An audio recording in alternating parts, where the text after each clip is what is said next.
Hello friends, मैं शिवानी आप सभी को अर्जक संघ ऑफिशियल टीवी में स्वागत करती हूँ। आज के इस वीडियो में ज्योतिबा फुले द्वारा लिखी पुस्तक किसान का कोड़ा का तीसरा अध्याय आर्यों का आगमन, शूद्रों की उत्पत्ति एवं किसानों से कर वसूली को पढ़ने जा रही हूँ।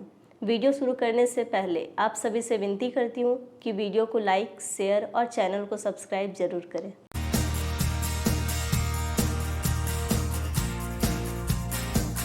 अब हमें देखना है कि आर्य ब्राह्मण ईरान से यहाँ कैसे आए, शूद्र किसानों की उत्पत्ति कैसे हुई, हमारी वर्तमान सरकार किसानों पर रोज नए कर किस तरह लादकर अपने कर्मचारियों के वेतन और पेंशन बढ़ाने के लिए योजनाबद्ध तरीके से किसानों से रुपए वसूल रही है और आज ये किसान कैसे सर से पांव तक कर्ज में डूबे हैं।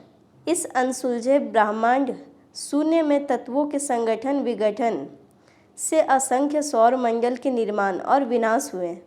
इसी तरह इस भूग्रह पर अपने सूर्य के चारों ओर घूमने वाला हर उपग्रह एक ही माता पिता से कई तरह के बच्चों को जन्म देता है। कोई बुद्धिमान होता है तो कोई मूर्ख। यदि कहना कि मूर्खपन या सयानापन वंशानुगत है उचित नहीं लगता। स्त्री पुरुष के संगम के समय दोनों के त्रिदोष कफ, पित्त, वायु और त्रिगुण सत्व, रज, तम के संतुलन के परिणामतः ही गर्भ की उत्पत्ति होती है। इसलिए एक ही माता पिता की भिन्न भिन्न प्रवृत्ति व प्रकृति की संतानें होती है। यदि यह सत्य नहीं है तो इंग्लैंड के थॉमस पेन व अमेरिका के जॉर्ज वॉशिंगटन अपने वंशानुगत वीरता व बुद्धिमानी की सेखी बघाड़ने वाले राजा महाराजाओं को कैसे शर्मिंदा करते हैं। इनके अतिरिक्त बहुत से अनपढ़ काले सिपाही केवल पेट के लिए या कोर्ट मार्शल के भय से काबुल या इजिप्ट के जवांमर्दों का मुकाबला करके युद्ध में अपनी जवांमर्दी दिखाते हैं। और इसी तरह अमेरिका के समझदार विद्वानों में से पार्कर और मेरियन जैसे लोगों ने किसान के घर जन्म लेकर भी अपने देश के शत्रुओं के साहस और जीत के संकल्प के साथ युद्ध किया। अतः बस यही सिद्ध होता है कि वीरता व कायरता वंशानुगत न होकर प्रत्येक व्यक्ति के स्वभाव के गुणों और उसके वातावरण पर निर्भर है। यदि इस सिद्धांत को कोई असत्य कहे तो वह पाएगा कि सभी राजा महाराजाओं के पुरखे शिकारी, गड़ेड़िए, किसान, सेवक, क्लर्क, विद्रोही या डाकू है या फिर किसी के पुरखे रम्यूलस अथवा रीमस जैसे निर्वासित है, किंतु उनमें से किसी के पूर्वज राजा नहीं है। डार्विन सिद्धांत के अनुसार ब्रह्मांड की ग्रह गति में परिवर्तन के चलते बंदर परिष्कृत होकर नव मानव बने हैं। इससे यह सिद्धांत गलत होता है कि मनुष्य का जन्म ब्रह्म के अंगों से हुआ है। इसलिए इन सभी सिद्धांतों को मिलाकर अगर हम आज यह कहें कि बौद्ध जैन सिद्धांतानुसार मनुष्य का जन्म द्वैत से या डार्विन सिद्धांतानुसार मनुष्य का जन्म बंदर से या ईसाई सिद्धांतानुसार नर नारी का जन्म मिट्टी से या फिर आर्य ब्राह्मण सिद्धांतानुसार चारों मानव जातियों का जन्म ब्रह्मा के अंगों से हुआ है, तो हमें यह कहना भी होगा कि उत्पत्ति के बाद स्त्री पुरुष पेड़ के नीचे या पेड़ के कोटरों में या गुफाओं में रहकर जंगल के कंद मूल खाकर धूप से बचने के लिए वृक्ष छाया में आराम किए होंगे। उन्हें अवश्य ही लंबी पर्वत श्रेणियों, खड़ी चट्टानों, प्रपातों और कोहरे से घिरी ऊंची चोटियों वाले ऊंचे ऊंचे पहाड़ दिखे होंगे।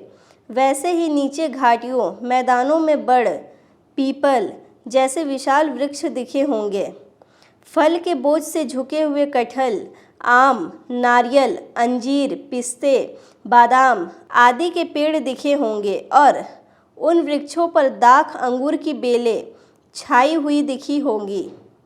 केले और रंग बिरंगे कमल आदि के फूल दिखे होंगे।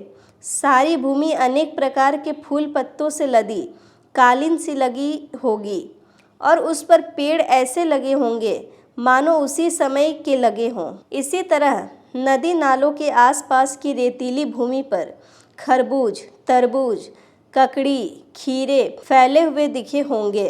जिधर देखो उधर स्वच्छ पानी के अखंड प्रवाह, मीठे स्वर गूंजते हुए बहते दिखे होंगे। आसपास के झीलों में अनेक प्रकार के रंग बिरंगे कमलों और भौरों के झुंड गुंजन करते और किनारों पर स्थान स्थान पर आने के इंतजार में एक पेड़ पर खड़े हुए ध्यानस्थ बगुले दिख पड़े होंगे। पड़ोस के जंगल के बिचौर हिरन, भेड़ आदि चौपायों के झुंड भेड़िए, शेर आदि हिंसक पशुओं से अपने प्राण बचाते हुए जहां तहां भागते हुए दिखे होंगे।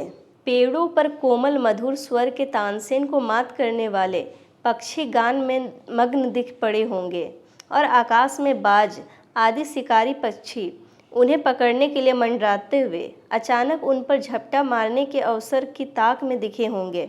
इसी बीच पश्चिम से आने वाली मंद व शीतल हवा अनेक प्रकार के फूलों की सुगंध चारों ओर फैलाती रही होगी।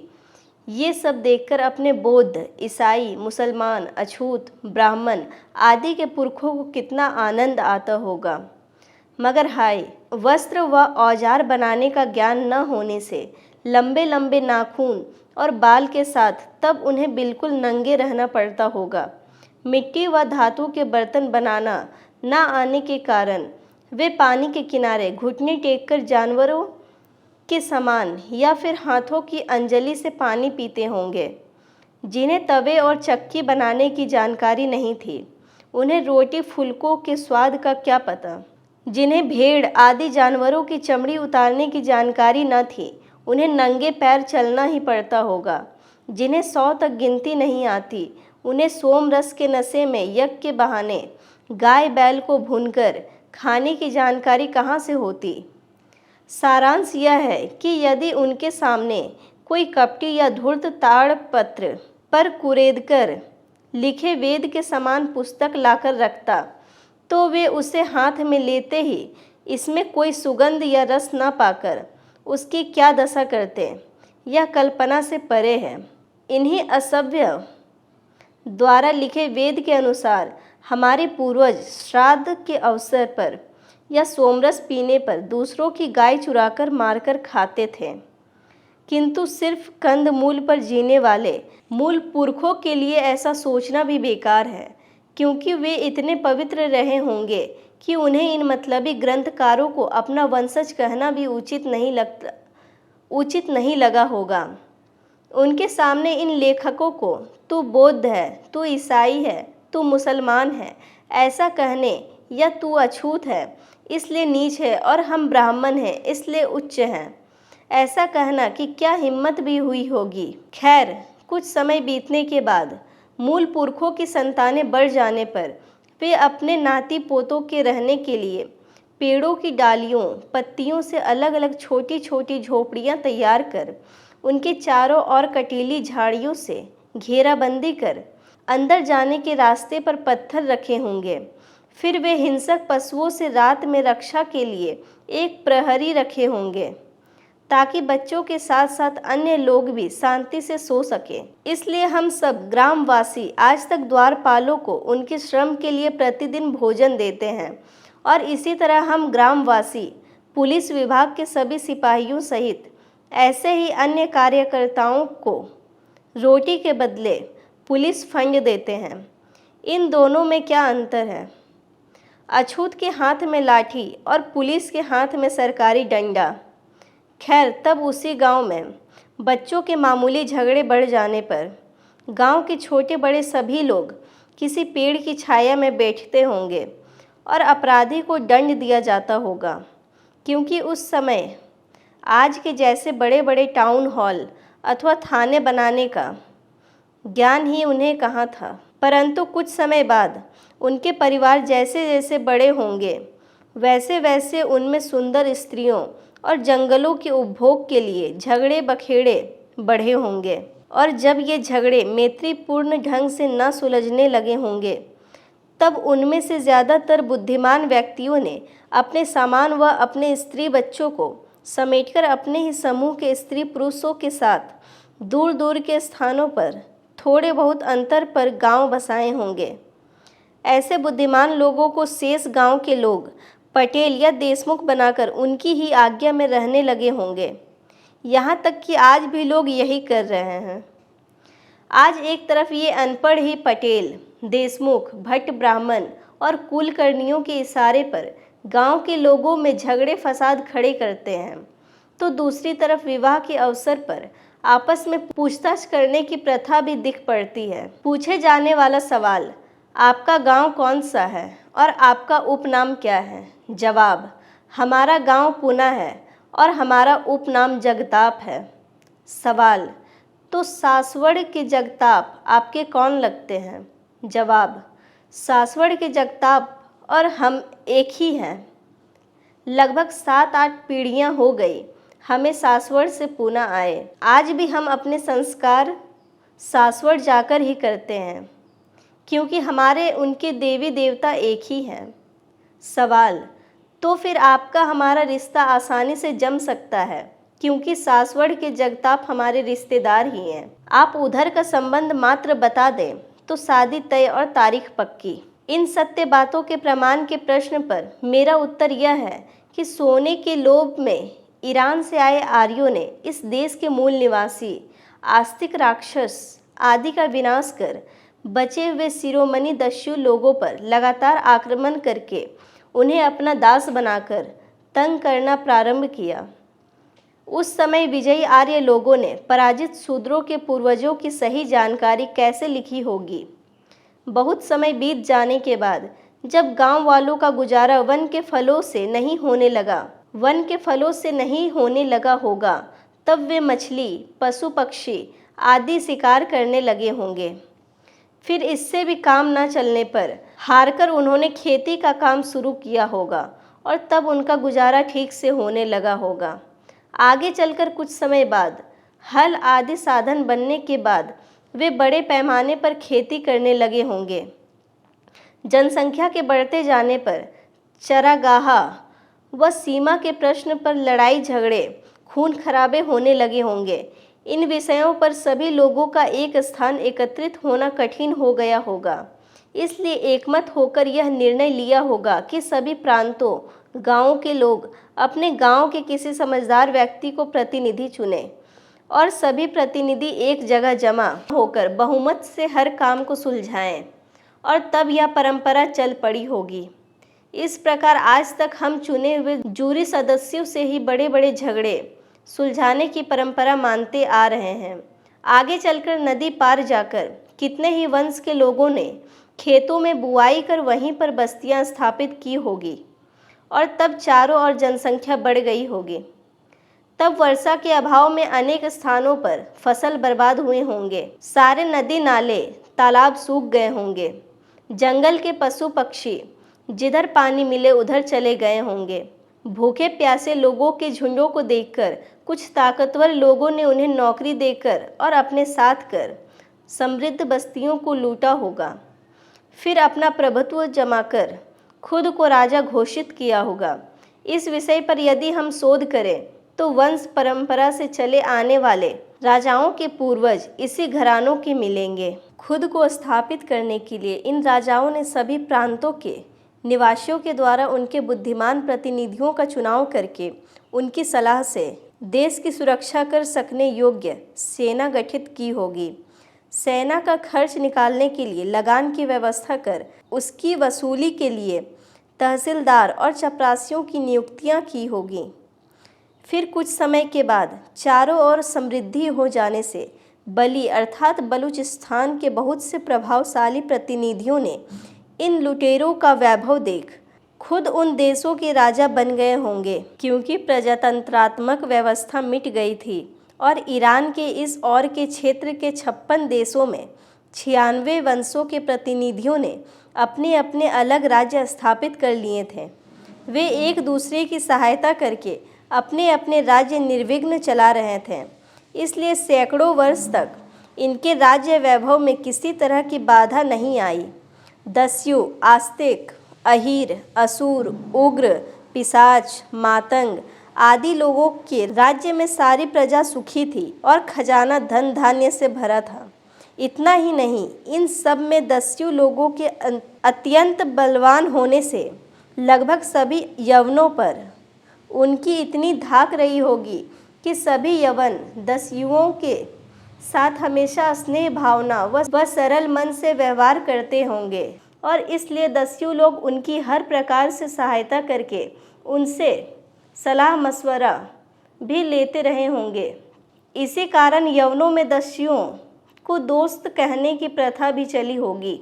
मौका मिलते ही यवन कपट करने और दस्यु पर हावी होने का अवसर नहीं छोड़ते होंगे, किंतु दस्यु उन्हें फिर से रास्ते पर लाते होंगे। इसी कारण यवनों और आर्यों में दस्युओं का दुश्मन व दुष्ट जैसे विरोधी शब्द से पुकारने की परंपरा चल पड़ी होगी, क्योंकि दोस्त, दुश्मन और दुष्ट इन तीनों शब्दों का उद्गम दस्यु शब्द से संबंधित है। अंततः सारे ईरानी आर्यों व तुर्कों को दस्यु लोगों को बोलबाला सहन नहीं हुआ।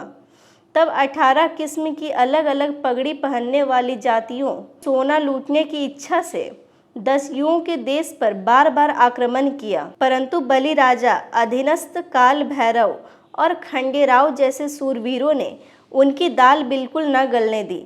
इसी दरमियान ईरान के आर्य लोगों को तीर कमान की नई युक्ति सूझने पर वहाँ के वराह जैसे बहुत से दुस्साहसी उपद्रवियों के द्वारा यहाँ के 56 देशों के राज्य रजवाड़ों का नाश करने के बाद वहाँ के आर्य नरसिंह ने नौजवान दस्यु राजपुत्र प्रहाद के कोमल मन में विष घोल करके उसकी सहायता से उसके पिता का नाश कर दिया। उसके बाद आर्य वामन ने यहाँ के महाप्रतापी दस्यु राजा बलि को युद्ध में मारकर यहाँ की महिलाओं के सारे गहने लूट लिए। इसलिए दस्युओं ने अपने देश के आर्यों को भगा देने के लिए कई युद्ध किए। फिर भी आर्य क्षत्रियों ने यहाँ के दस्यु लोगों पर लगातार 21 बार चढ़ाई की और अंत में उनकी इतनी दुर्दशा की कि कई दस्युओं को अपने परिवार के साथ आज के चीन देश के पास के एक पैदल रास्ते से, जिस पर कुछ समय बाद समुद्र फैल गया और जिसे आज बहरिंग समुद्र कहते हैं, अमेरिका के जंगलों में जाना पड़ा। इसलिए वहाँ के कितने प्राचीन दस्यु जो बाद में शूद्र कहलाएं लोगों और यहाँ के दस्यु लोगों की मान्यताएं, उनके रीति रिवाज परस्पर बहुत मिलते जुलते हैं। वहाँ का प्रमुख काशिक नाम हमारे काशिकर से मिलता है। कोरी काचा शब्द हमारे कांचन शब्द से मिलता है। वह भी यहाँ की तरह शकुन अपशकुन मानते हैं। उन लोगों में भी यहाँ के शूद्रों के समान मृतक के शरीर को वस्त्र पहनाने और शव के साथ सोना गाड़ने की प्रथा है। आज सारे शूद्र निर्धन हो जाने पर भी अमेरिकन शूद्रों के सामने शव के लिए नमक की जगह कीमती मसालों का प्रयोग करते हैं। उनमें भी यहाँ के शूद्रों के समान टोपाजी, मानकू, अर्तिल यलप्पा व अर्तिल बलप्पा जैसे नाम मिलते हैं। वहाँ कनाडा नाम का प्रांत है। संभव है कुछ समय के बाद चीनी अथवा आर्य लोगों ने प्राचीन अमेरिका पर चढ़ाई कर वहाँ ज्ञान विद्या पर रोक लगाकर उन्हें अत्यंत नीच बतलाकर स्वयं उनके राजा बनकर आकाश के ग्रह सहित 5 तत्वों की पूजा की होगी। परंतु आर्य नाना पेशवा के वंशज परशुराम ने यहाँ के दस्यु लोगों पर 6 बार आक्रमण कर मारे गए दस्युओं की विधवाओं की गोद सुनी कर दस्युओं का नामो निशान लगभग मिटा दिया था।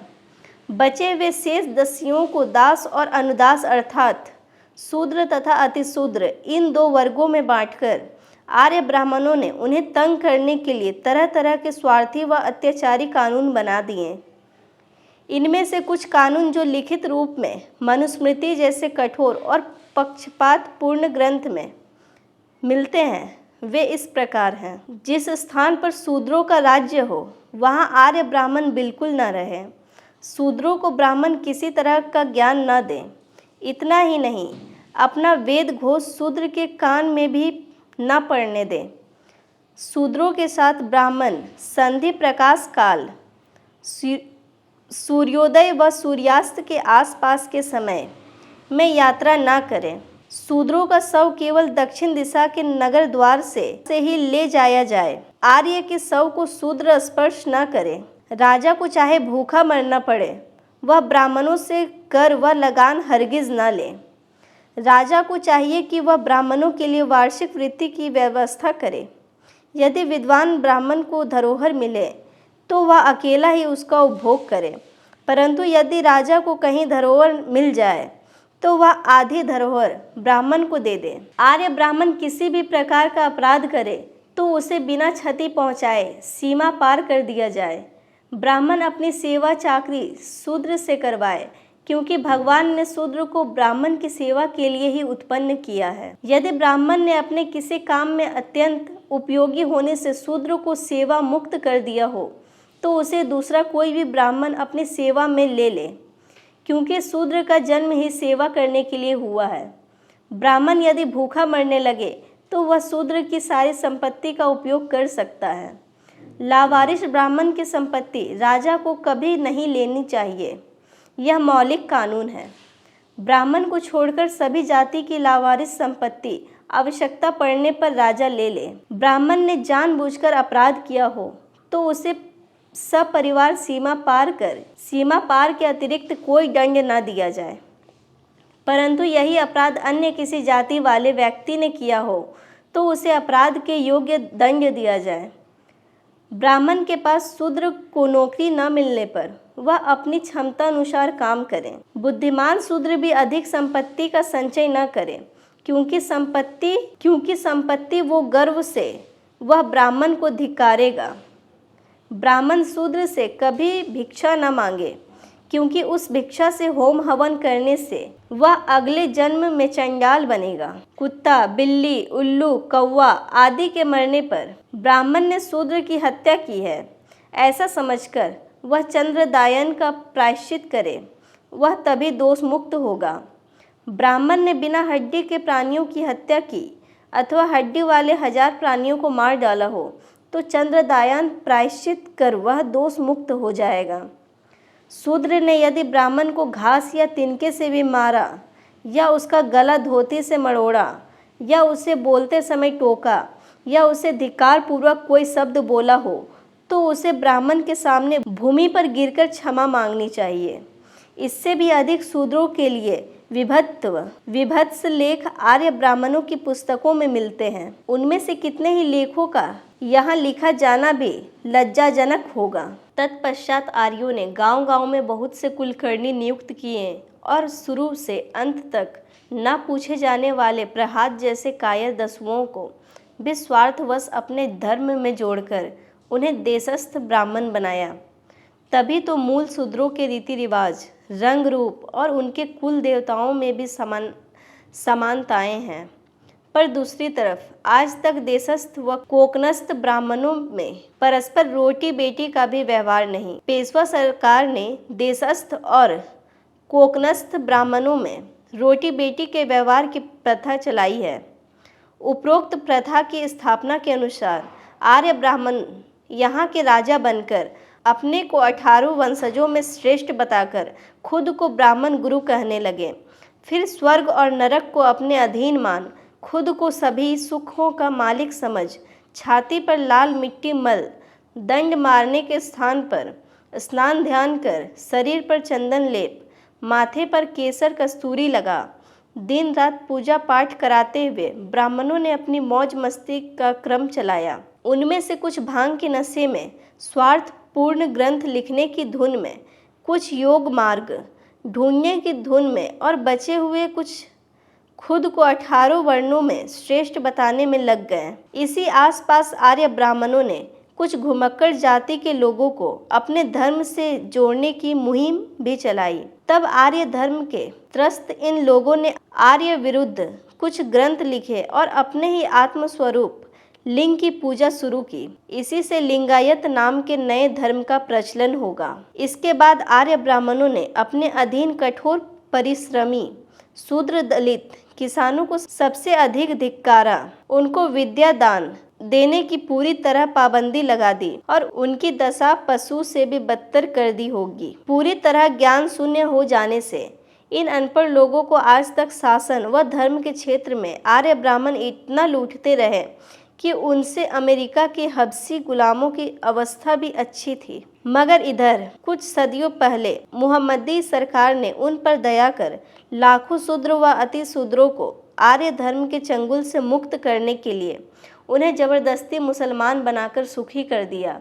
यही कारण है कि उनमें से कई अज्ञानी मुसलमान धर्म गुरु व बागवान अपने विवाह आदि के अवसरों पर यहाँ के शूद्रों व दलितों के रीति रिवाज करते देखे जाते हैं। इसी प्रकार पुर्तगाल सरकार ने भी इस देश के हजारों शूद्रों और दलितों तथा ब्राह्मणों को बलपूर्वक रोमन कैथोलिक ईसाई बनाकर उन्हें आर्यों के कृत्रिम धर्म से मुक्त कर सुखी बनाया, क्योंकि उनमें भी शूद्र ब्राह्मणों के समान गोखले, भोसले, पवार आदि उपनामों के वंशज मिलते हैं। बावजूद इसके आज हजारों पीड़ित शूद्र दलित ब्राह्मण धर्म त्याग कर स्वेच्छा से ईसाई धर्म स्वीकार कर रहे हैं। यह हम अपनी आंखों से प्रत्यक्ष देख रहे हैं। यदि उपरोक्त शूद्रों व दलितों के दुख पर आपको विश्वास न आता हो तो आप हाल के दास किसानों में से सातारा के शिवाजी महाराज, बड़ौदा के दमाजी राव गायकवाड़, ग्वालियर के पाटिल महाराज, इंदौर के लाखिया बारगीर, यशवंत राव व विठोजी राव होलकर जैसे बड़े बड़े योद्धा वीर राजाओं के बारे में थोड़ा सा सोच विचार कर देखें। आपको पता चलेगा कि निरक्षर होने से उन पर और उनके वंशजों पर कैसा कैसा अनर्थ किया गया। यहाँ के 56 प्रांतों में ईरान से आए आर्यों ने, जिन्हें बाद में आर्य ब्राह्मण कहा जाने लगा, उपरोक्त प्रजातांत्रिक राज्यों को निराश्रित कर दस्यु आदि लोगों को नष्ट कर उनकी ऐसी बदहाली की कि आज भी जिसकी छाया साफ दिखती है उनके कर्मों के अनुरूप ऐसा होना ही था, इसमें कोई संदेह नहीं।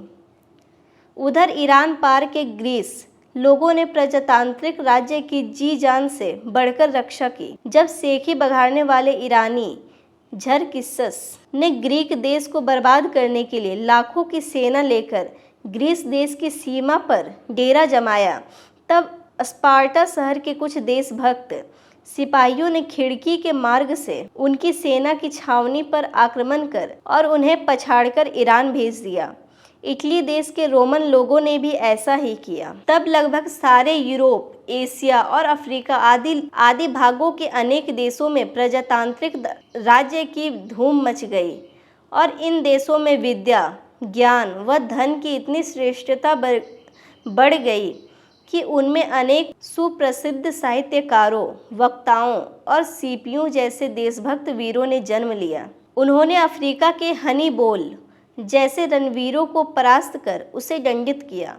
इसके बाद वे पश्चिमी समुद्र तट के ग्रेट ब्रिटेन जाकर शरीर पर लाल पीली मिट्टी लगाने वाले और चमड़े के वस्त्र पहनने वाले जंगली असभ्य लोगों को वस्त्रों व बर्तनों के उपयोग के तरीके सिखलाए।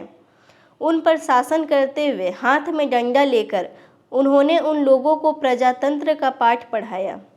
आज तक अति महत्वाकांक्षी जूलियस सीजर ने 6 लाख रोमन सिपाहियों की बलि चढ़ाकर अनेक देशों में वंशानुक्रम से चले आने वाले राजा महाराजाओं पर अपना दबदबा बना। प्रजातांत्रिक राज्य रूपी माता को अस्वीकारते हुए सभी प्यारी संतान को दास बनाकर स्वयं सम्राट बना। एक तांत्रिक व्यवस्था विरोधी वहाँ के सच्चे देशभक्तों में से ब्रटूस नाम का एक व्यक्ति नंगी तलवार लेकर जब जूलियस सीजर प्रजातांत्रिक राज्य मंदिर की ओर सिंहासनारूढ़ होने जा रहा था, तब उसके मार्ग के बीच में खड़ा हो गया।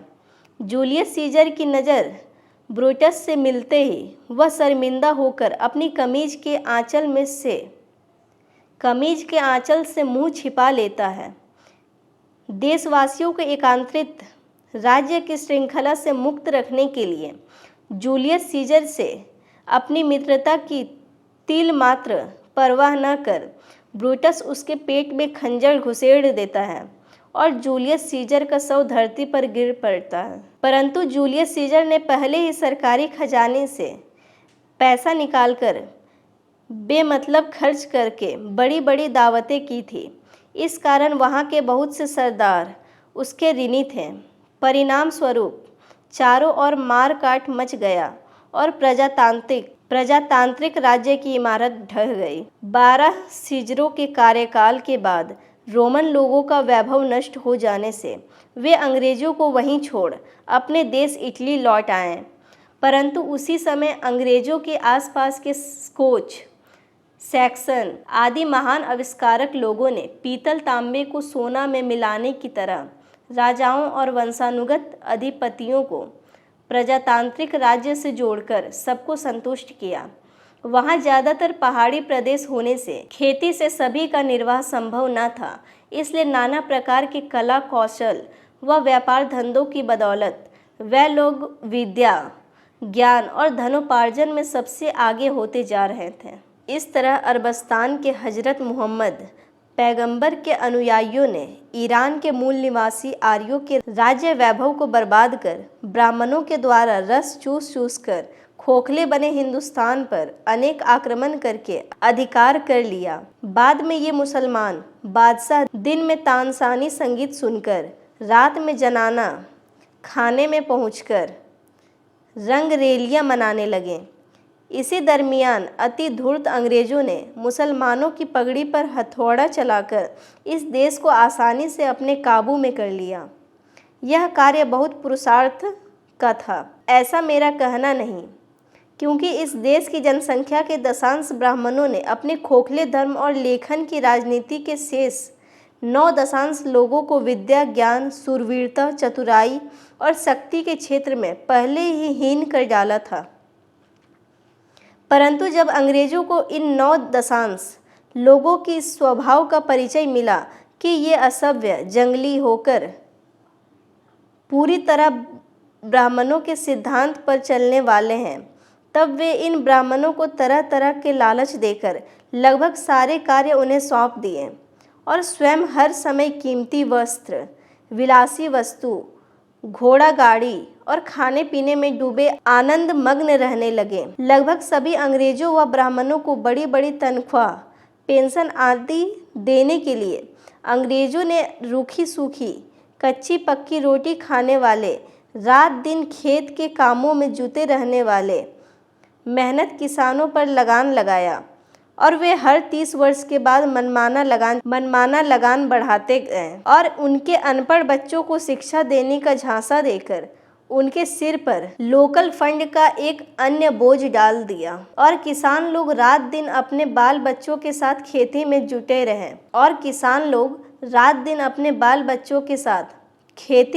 रहकर अनाज, कपास, अफीम, आलसी आदि बड़े परिश्रम के कमाए हुए माल बेचकर लगान और लोकल फंड की किस्तें भरते रहें। दूसरी तरफ इन सामानों को बेचने के लिए ले जाते समय राजमार्गों पर हर 6 मील पर उन्हें चुंगी देनी पड़ती थी। इस चुंगी के नाम पर लाखों रुपए जमा किए जा रहे थे। ये दबे कुचले किसान लोग जंगलों से घास, लकड़ी व खाद्य सामग्रियां लेकर अपना काम चलाते थे, मगर सरकार ने इन जंगलों का भी अधिग्रहण किया।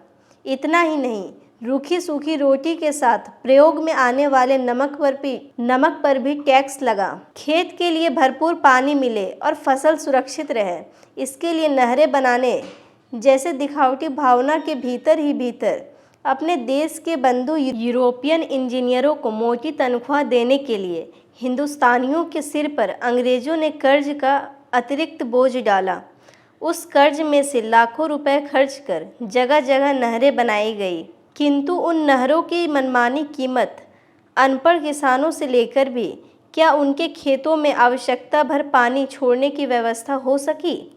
लापरवाह यूरोपियन इंजीनियरों ने अपने सारे कार्य ब्राह्मण कर्मचारियों पर छोड़कर स्वयं पर्दे के पीछे अपनी बेगमों के साथ ऐशो आराम किया और इधर धूर्त ब्राह्मण कर्मचारी इंजीनियर साहब के कान फूंककर मनमाने प्रस्ताव पास करवाते रहें। यहाँ ऐसे प्रस्ताव का बस एक उदाहरण प्रस्तुत करता हूँ, जो इस प्रकार है।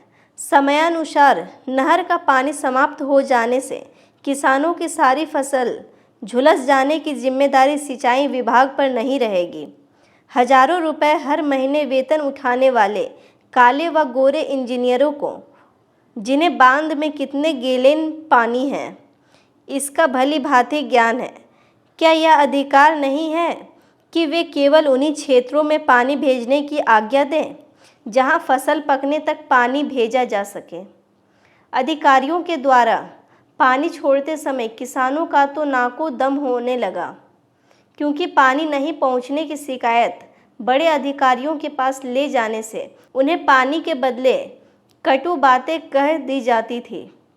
सरकारी कर्मचारियों के इस व्यवहार पर हम क्या कह सकते हैं, जब ऊंची जाति के मद में चूर ये लोग किसानों से ऊंची कीमत लेने के बाद भी उन्हें पानी के बदले कटु भाषण सुनाते हैं।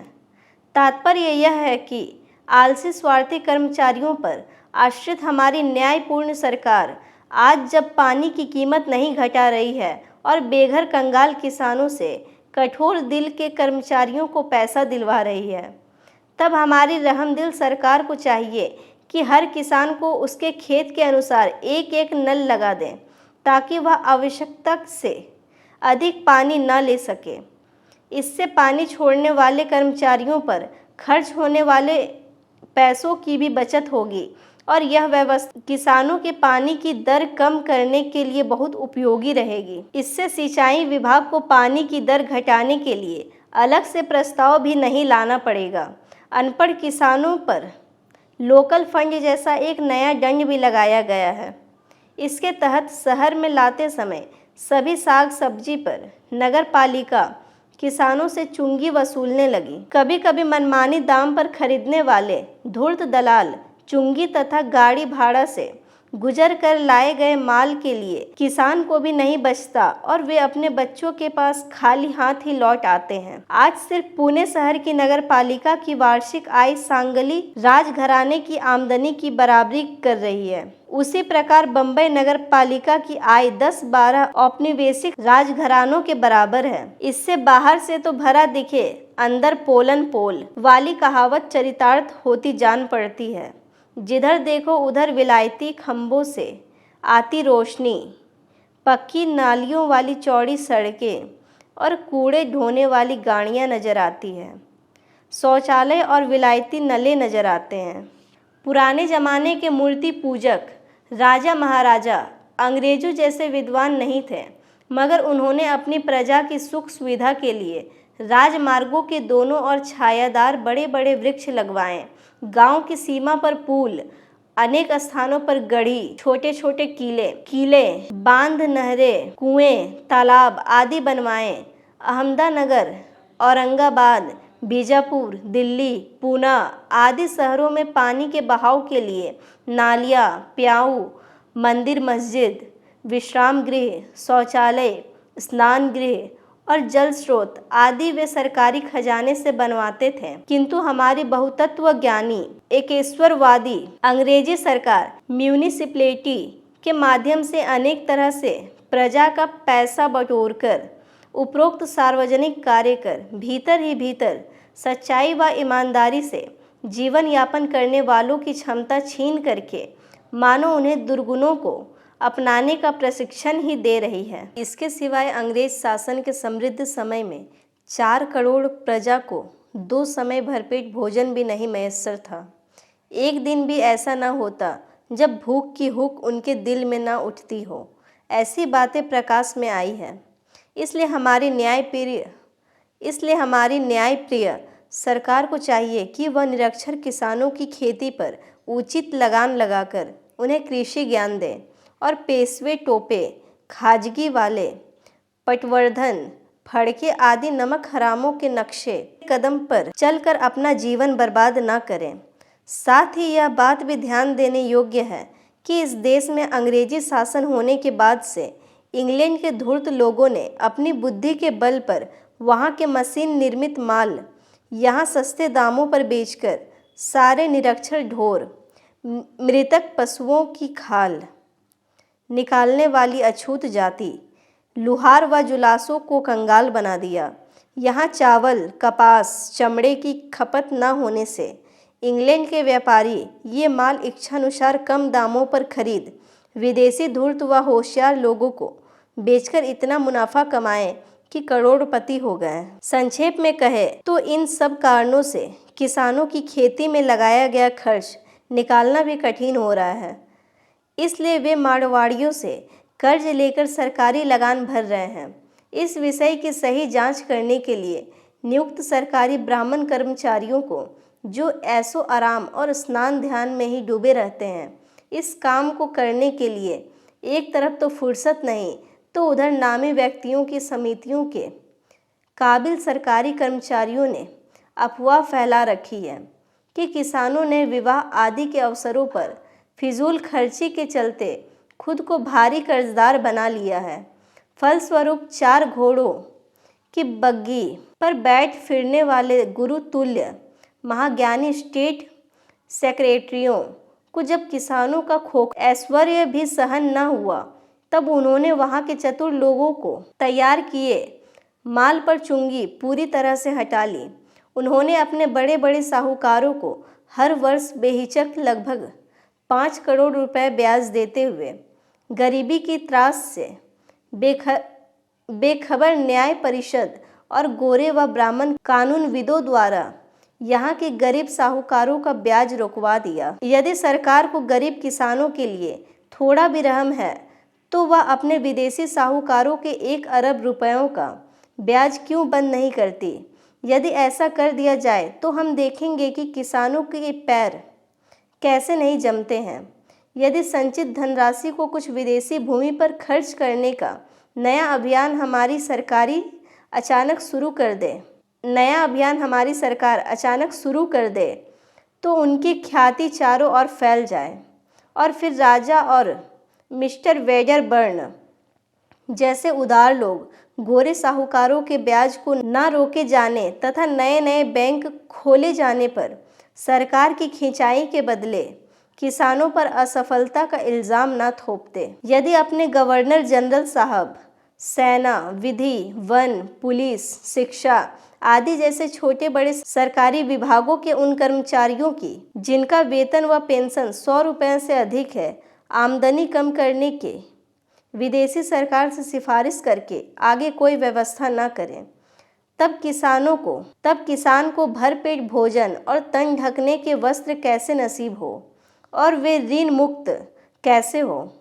बेचारे किसान यदि अपने स्त्री बच्चों के साथ रात दिन खेतों में जुटे रहें, फिर भी उन्हें लगान और लोकल फंड के खर्च के बाद प्रति परिवार सदस्य मासिक 3 रुपये भी नहीं मिलते, जबकि सामान्य यूरोपियन वह यहाँ के मूल सरकारी कर्मचारी को सामान्य छोटे मोटे खर्च व खाने पीने के लिए प्रति माह 10-15 रुपये भी पर्याप्त नहीं होते।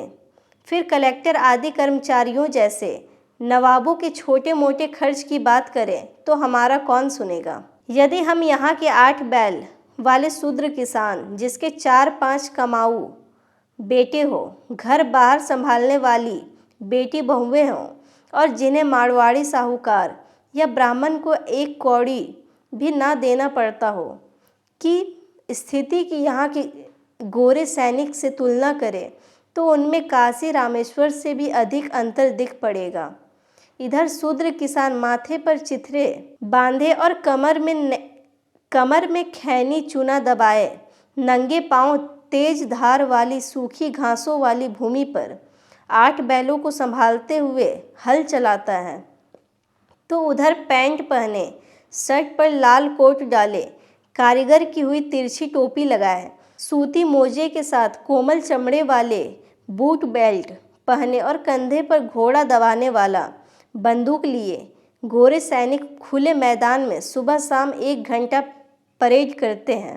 एक तरफ मोटी खादी का पैजामा, बड़ी जैकेट, पगड़ी और फीते वाले देसी जूते पसंद करने वाले किसान का भोजन नाश्ता ज्वार बाजरा जैसे मोटे अनाज वाली रोटी और मूली गाजर के सलाद या सूखी मछली है, जिसके ना रहने पर रोटी चटनी ही काफ़ी है। पर क्या यह भी इन्हें समय पर नसीब है? इनके घर गौशाला से लगे होने तथा इनके सिर और पैर के पास बछड़े पड़िए बंधे होने से चारों ओर पेशाब की बदबू फैली है। वहीं इनका फटा चिथड़ा बिछौना लगा होता है। साथ ही साथ भैंसों के बैठने के गंदे गड्ढे के पास के निचले गड्ढों का पानी पीने से इन्हें अतिसार, मलेरिया आदि रोग हो जाते हैं। दवा और डॉक्टर के नाम पर इनके यहाँ कुछ भी नहीं है। उल्टे टैक्स व लोकल फंड रूपी तलवार उनकी गर्दन पर हमेशा लटकी रहती है। ऐसे बदहाल किसान की बुद्धि सलामत रहेगी? क्या यह कोई समझदार भारतीय, विदेशी या डॉक्टर कह सकता है? दूसरी ओर सरकार गोरे सिपाहियों के लिए विलायती कीमती कपड़े, रुमाल, मोजे व बूट मंगवाती है। सरकार उनके खाने पीने के लिए बढ़िया गेहूं, चावल, स्वस्थ नई गायें, बकरी व भेड़ का मांस, विलायती शराब, स्वच्छ तेल, घी, दूध, शक्कर, चाय, नमक, मिर्च, गरम मसाले, छुरी कांटे आदि सामान खरीदकर ईसाई रसोइये से तैयार करवाकर समय पर ताज़ा भोजन की व्यवस्था करवाती है। उन्हें रहने के लिए लाखों रुपए खर्च करके सरकार ने 2 मंजिला बड़े बड़े बैरक बनवाया है, जिसमें लोहे के पलंग, तकिए, गद्दे आदि की सुविधा है। प्रकाश के लिए बैरक के बीच में लैंप लटक रहे हैं। बैरक के आंगन के स्नान घर में फिल्टर के पानी के नलों की व्यवस्था है। इसी तरह स्वच्छ और सुविधाजनक शौचालय बने हुए हैं। फिर कभी अपच होने से, थोड़ी खांसी या थोड़ा ज्वर हो जाए तो उनके लिए अस्पताल है, जिसमें सैकड़ों रुपए की दवाइयों के साथ शस्त्र उपकरण आदि रखे हुए हैं। फिर हजारों रुपए मासिक वेतन वाले डॉक्टर नियुक्त किए हुए हैं। उनके लिए दरबान और पालकी उठाने वाले भी हैं। इसके अतिरिक्त देने लेने की चिंता से मुक्त उन गोरे सैनिकों को घर, शौचालय, सफाई, पानी, रास्ता, खेत और लोकल फंड की रकम नहीं लगती है। प्राकृतिक विपदाओं की चिंता भी उन्हें नहीं है। ब्राह्मण कर्मचारियों की ओर इशारा करते हुए कहते हैं कि देखो, गरीब किसान से रिश्वत लेकर और गोरे कर्मचारियों की तलवे चाटकर ये शराबी गोरे कर्मचारियों की तरह लाल होकर ऊपर से कैसे चमक रहे हैं। कैसा बेलगाम खर्च है यह। हम कहे भी तो इसे क्या कहें। इस फिजूल खर्ची सरकार को यह बताना जरूरी है कि इस शोषण का परिणाम भयानक होगा, वरना निरंकारी लोकातीत ईश्वर उपासक यह विदेशी सरकार अखबार की रंगीन झूठी खबरों और धूर्त ब्राह्मणों वाली संस्था की बातों पर यकीन न कर सभी गोरे काले कर्मचारियों की तनख्वाह घटाए और दीन दुखी शूद्र किसानों को शिक्षित कर उनके सभी टैक्स चुंगी को कम करे, जो उन पर एक तमाचा है। इसी के साथ मैं चर्चा के इस विषय को विश्राम देती। ये ज्योतिबा फुले द्वारा लिखी पुस्तक किसान का कोड़ा का 3रा अध्याय, आर्यों का आगमन, शूद्रों की उत्पत्ति एवं किसानों से कर वसूली था। इस पुस्तक को आप घर बैठे मंगवाना चाहते हैं तो वीडियो की डिस्क्रिप्शन में जाकर डिटेल्स चेक करें। जय भीम, जय अर्जक।